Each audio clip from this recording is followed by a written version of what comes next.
Magandang araw nga po pala. Ako nga po pala si Jan Jeric Didigolin. Mag-i-interview nga po pala sa inyo kung gaano na kayo katagal sa negosyo or kaya ano po yung mga binibenta nyo sa small business nyo.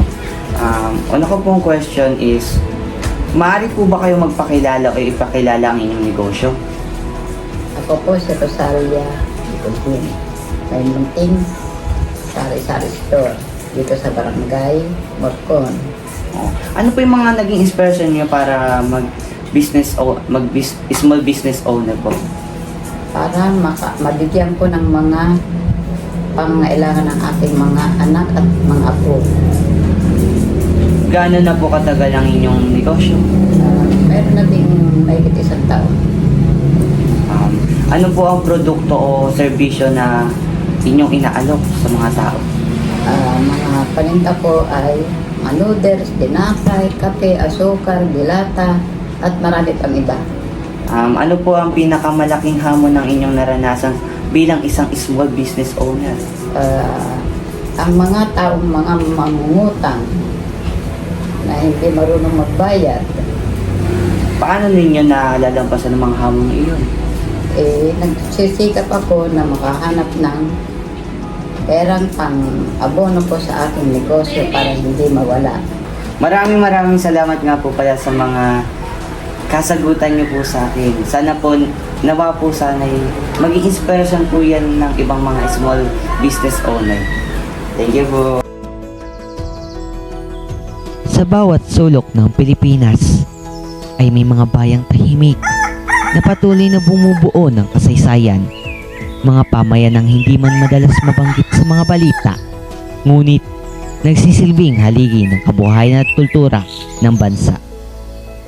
Isa sa mga ito ang bayan ng Llanera sa lalawigan ng Nueva Ecija. Sa gitna ng kapatagan ng Nueva Ecija, matatagpuan ang bayan ng Llanera, isang mapayapa at tahimik na pamayanan na kinilala sa kasipagan, pagkakaisa at pagiging patatag ng mga mamayan nito.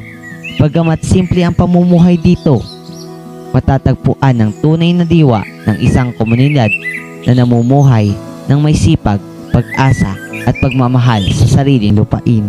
Sa pagsikat pa lamang ng araw, unti-unti nung nagigising ang buong bayan. Humahalo sa malamig na simoy ng hangin ang tilaok ng mga manok na nagsisilbing hudyat ng panibagong umaga. Makikita ang mga magsasakang maagang naghahanda ng kanilang mga kagamitan patungo sa bukirin, dala ang pag-asang muli mamumunga ang lupang kanilang inararo. Habang ang iba naman ay nagbubukas ng kanilang maliliit na tindahan, naghahanda ng mga sasakyan o nagsisimula sa kani-kanilang hanap buhay. Sa bawat umaga sa Llanera, hindi lamang isang panibagong araw ang sumisikat. Ito'y simbolo ng pagpupunyagi, pagkakaisa at pangarap ng bawat pamilyang naninirahan dito. Ang simpleng pamumuhay ng mga mamamayan ang nagbibigay ng kulay at buhay sa bayan. Isang paalala na ang tunay na yaman ng isang lugar ay hindi lamang nasusukat sa pag-unlad, kundi sa mga taong araw-araw na nagsisikap para sa kanilang kinabukasan. Ito ang Llanera, isang bayan ng mga pangarap, kasipagan at mga kwentong patuloy na isinusulat sa bawat pagsikat ng araw.